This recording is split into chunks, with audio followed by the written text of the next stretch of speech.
আজ আপনাদের সঙ্গে শেয়ার করব সজনে ডাঁটা, আলু আর টমেটো দিয়ে খুব মজাদার একটি রেসিপি। তো আসসালামু আলাইকুম, welcome to Mahfuza's kitchen and blog. তো আমি এখানে নিয়ে নিচ্ছি হাফ কেজি সজনে ডাঁটা আর 2টা আলু। এখন পরিমাণ মতো তেল দিয়ে দিলাম। আমি এখানে সরিষার তেল ব্যবহার করছি। দিয়ে দিচ্ছি 2টা পেঁয়াজ, 5টা কাঁচামরিচ দিয়ে একটু নরম হয়ে আসা পর্যন্ত ভেজে নিব। এখন দিয়ে দিচ্ছি পরিমাণ মতো লবণ, হাফ চা চামচ হলুদ গুঁড়া, হাফ চা চামচ আদা রসুন আর জিরা বাটা, হাফ চা চামচ ধনিয়া গুঁড়া, হাফ চা চামচ মরিচ গুঁড়া।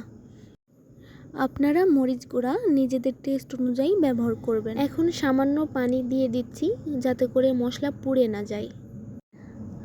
তো এখন দিয়ে দিচ্ছি সজনে ডাঁটা আর আলু, এর সাথে সামান্য পানি দিয়ে দিলাম। এখন সজনে ডাঁটা কষিয়ে নিব। আবারও আমি আধা কাপ মতো পানি দিয়ে ভালোভাবে নেড়ে নিয়ে ঢেকে দিব। তো এই যে দেখুন কষানো হয়ে গেছে, কোনো পানি নেই। এখন আমি সজনে ডাঁটা সিদ্ধ করার জন্য 2 কাপ মতো পানি দিয়ে দিচ্ছি। ভালোভাবে নেড়ে ঢেকে দিচ্ছি। তো আমি এখন ঢাকনা খুলে চেক করে নিলাম সিদ্ধ হয়েছে কি না। তো এই যে দেখুন সিদ্ধ হয়ে গেছে। এই পর্যায়ে এসে আমি 2টা বড় টমেটো দিয়ে দিচ্ছি। এখন ওপর টমেটো নেড়ে ঢেকে দিব। টমেটো সিদ্ধ হতে বেশি সময় লাগে না, তাই সজনে ডাঁটা সিদ্ধ হবার পরেই দিতে হবে।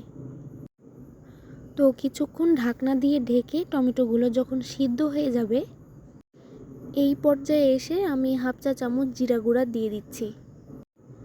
জিরা গুঁড়া দেওয়ার পরে নেড়ে দেওয়ার দরকার পড়ে না। এই যে দেখুন আমি শুধু ঝোলের সাথে মিক্স করে দিয়ে ঢেকে দিচ্ছি। ঢেকে দিয়ে 5 মিনিট ভাপে রাখলেই হবে। আর এই যে দেখুন ঝোলও একদম পারফেক্ট আছে। তো হয়ে গেল মজাদার সজনে ডাঁটার রান্না। যারা সজনে ডাঁটা পছন্দ করেন তারা এইভাবে রান্না করে দেখতে পারেন। আশা করি আপনাদের ভালো লাগবে। তো আজকে এ পর্যন্তই। সবাই ভালো থাকবেন। আল্লাহ হাফিজ। আসসালামু আলাইকুম।